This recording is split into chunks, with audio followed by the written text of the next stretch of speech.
EAA. We are the game.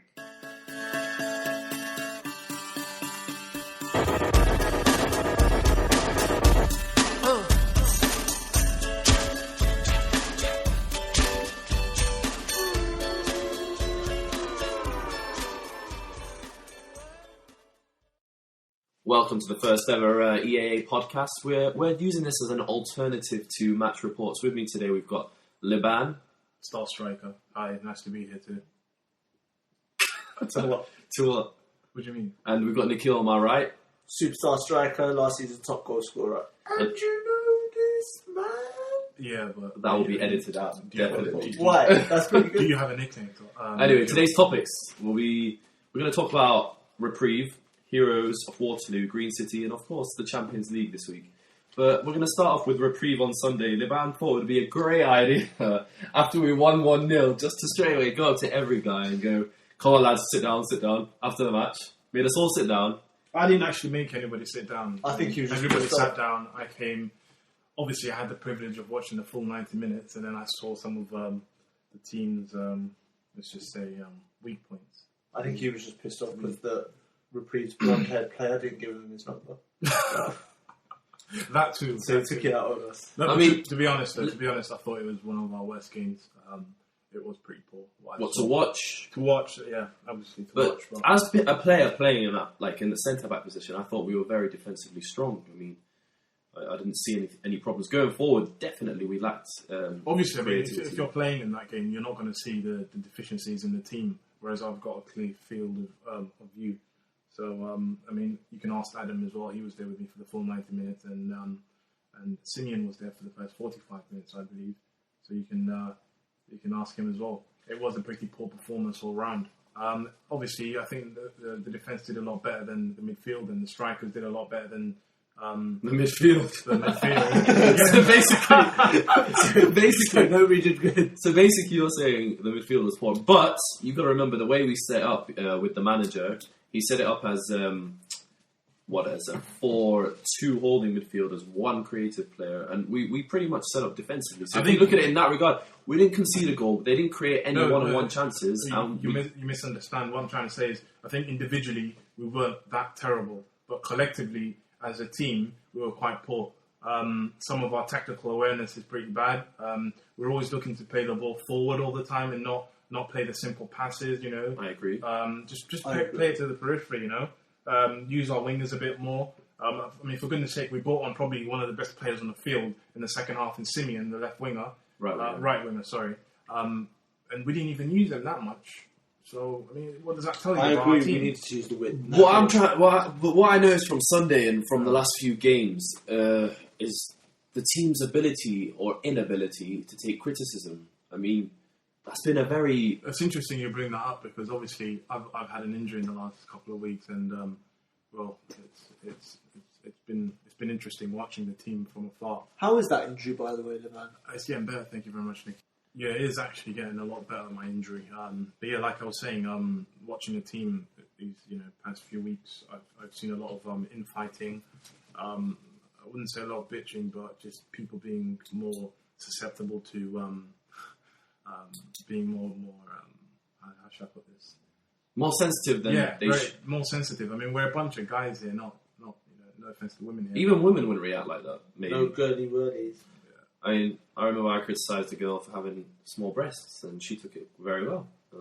You actually did that. You went up to her and said, "Excuse me, love, you had small breasts." Well, when I say she took it well, I did get slapped 3 times, but... Not to mention the fact that you mentioned her penis as well. Oh, yeah. And, yeah, I'm not talking about you. Is this a tranny, a transvestite? Tranny! No, we're talking about Iyad. Oh, okay. Sorry. You didn't click on it. I didn't click That's how you know he's a slow striker and a slow person in real life. Oh, is that why they call me El Dragon? I think Ainsley Wood's coming up. He'll be back. I think he'll definitely be back. But as we were saying... the problem, sidetracked there by Taha. But the problem is within the team is taking criticisms. People are taking it too personally, and I don't think it's a major problem. People are just making a bigger deal out of it. Yeah, I thought, for example, I say to Nikhil, you know, you need to shoot. You need to shoot first time instead of taking that extra touch 4 times in the game against Blood, Sweat and Beers. He could have had a hat trick. Liban, stop getting injured. these criticisms.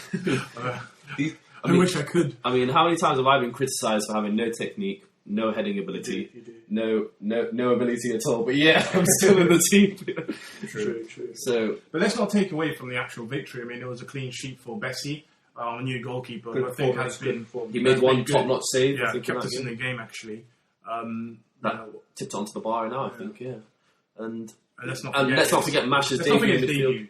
Let's not forget Bessie's debut as well. He played really well. Yeah, his debut, but also Mash's probably second game in midfield this season, and him and Wissam together for the first time. Those two communicated relatively well, considering, and they're not the biggest guys on the pitch, but they were winning all the second balls. So I've been impressed by Mash since he's come back playing for us regularly again. He's got like a tenacity, a feistiness to him. And is that actually what we need in our team? I mean, it's verging on the edge sometimes of that wrong side of the referee where you could get sent off, but maybe we need that to install fear into the other team. But it's that passion, isn't it? People say that about Rooney. I mean, I'm not saying Mash is Rooney or anything, because let's face it, he's not. But a bit like Gattuso. Yeah, exactly. You've got that. That he's when everyone else needs to kick up their arse, he's there to make sure you give it, and we need that consistently. And that free kick, if he wasn't on the pitch, we may have not scored that great free kick. Yeah, it was probably better than Ronaldo's. I'm not going to lie to you. Yeah, that's true. And that angle was pretty difficult. You guys forget that unbelievable, amazing Superman Michael Jordan leap by Simeon, who headed it down and get it in the net. Pretty much a self-made goal. I mean, he was the only one that was following up. Jumped that high. Oh, no, actually, I was. Sorry. It was front post. I didn't see that. Thanks for appreciating it. No, it's because he had that. But it was a great leap. It was a massive leap. I mean, that's the only thing I saw, to be honest. I think we can, from the last 5 minutes, I think we realised that Liban sees Simeon as a great player. I like Simeon. He knows that. Especially pre-match in the changing rooms. Right? What? Okay. No. Hold on. Hear me out. Missions. We're going to have to cut this out. Simeon, he's not gay. Stay on our team, please.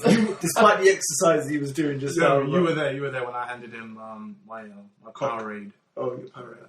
There's a bit of favouritism going there. Liban obviously looks up to Simeon's pace. And looks up to his pace, his ability, and his technique, and wishes that he could be like him. But Liban, you have to accept that you're the player you are today.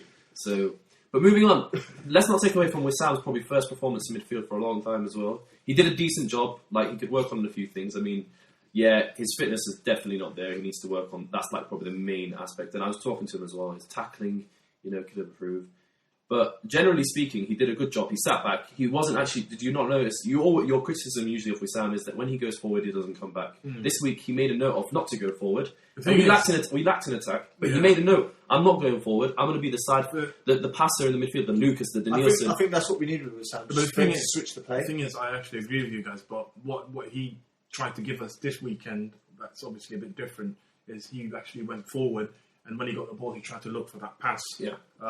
Whereas maybe in weeks gone by, he played a different role, defensive mid. Maybe that's not his strong point. I think he's a more. I wouldn't say he's defensive. I'd say the kind of shabby Alonso, not even plays side to side. Like Nikhil was telling me the other week, I've read it online a few times about certain players. They're in there not to do anything special. Just get the ball, pass it, move. Just the short passes, nothing spectacular, and they keep the team ticking.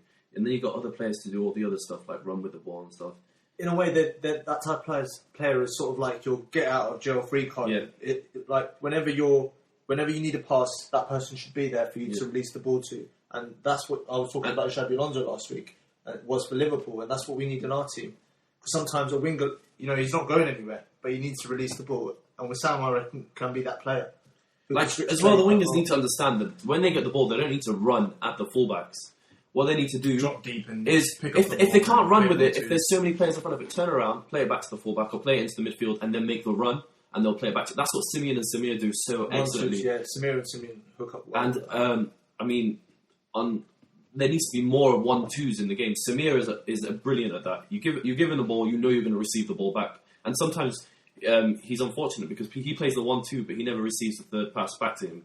And he makes the space for them. So, you need to highlight that as well. But, the game against Reprieve was a good result at the end of the day. It's 3 away wins on the trot now, so what's that, 9 in the last 3? Yeah, so it's a 100% record, and hopefully we want to take that into... Heroes of Waterloo, and then we'll go